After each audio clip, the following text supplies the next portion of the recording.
Hello everyone. We welcome you all to the new academic session that is 2021-2022. I hope you all are good and safe at your end.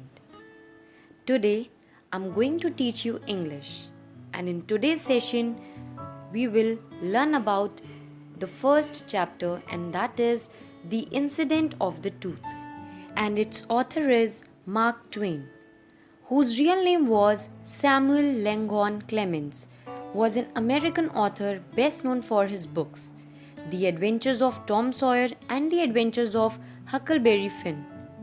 Twain based his books on his own childhood memories and experiences. Now I'm gonna tell you what the story is about. It's about the childhood pranks of a young boy who's looking for ways to avoid going to school but is caught in his own trap. And to know more about it, let's just begin the chapter. Monday morning found Tom Sawyer miserable. Monday morning always found him so, because it began another week's slow suffering in school. So what happens, children?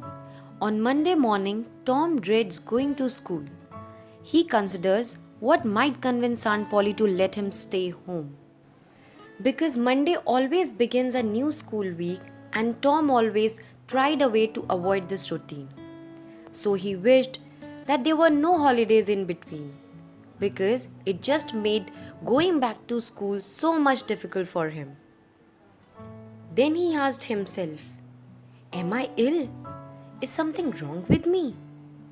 Yes, I think my stomach is aching. Yes, it is certainly getting more painful." The point is, Tom must have to find out some serious cause to serve his purpose. He starts to search for some physical ailment. Initially, he thinks about his stomach trouble, but that is not too serious a problem. So, he thinks about his loose tooth, but he has to drop his plan also, thinking that Aunt Polly may pull his tooth out. So he thinks of a certain fanciful disease, the name or symptoms of which he did not know. He remembers hearing a doctor say that the patient could be laid in bed for 2 or 3 days and lose a finger. So what he did? He holds his sore toe and starts groaning. He groaned louder and fancied that he began to feel pain in the toe. Ah, it hurt so bad. Oh, but there was no response from Sid. He put his all efforts, but Sid didn't wake up. Tom was annoyed now, so he called Sid loudly and shook him. And it worked. So he fell back and began to groan again. And when Sid woke up, he pretended to be dying. And then Sid asked him, "Why didn't you wake me sooner?" "Oh Tom, don't. It makes me feel afraid to hear you. What is the matter?"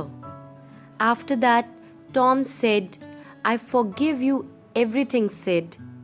Oh, everything you have ever done to me when I'm gone." And then Sid told him that he's not gonna die.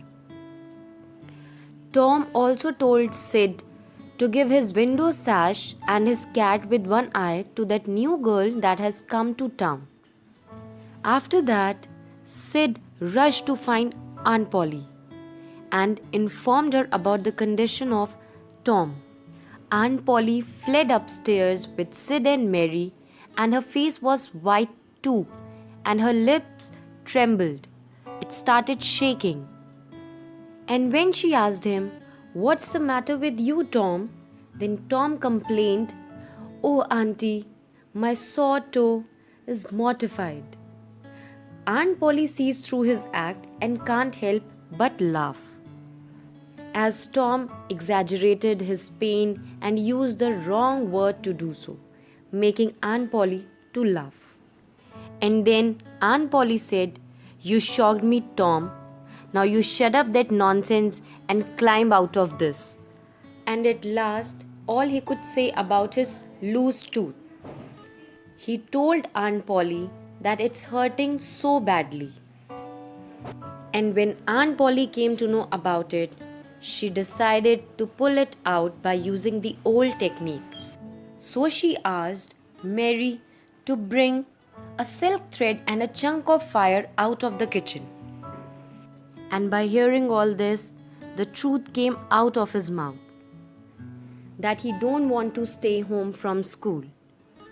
And it broke Aunt Polly's heart because this time he had crossed all his limits of decency. Then Tom got terrified, protesting that the tooth didn't hurt after all and that he would go to school. But Aunt Polly proceeded to tie one end of a string to his bedpost and the other to his tooth. And when she pushed the chunk of fire almost into the boy's face, he jumped away and the tooth was hanging or swinging loosely by the bedpost. But difficult times also bring their rewards. On the way to school, Tom showed his classmates his newfound spitting abilities thanks to the gap from his missing tooth. Thus, this hilarious episode came to an end.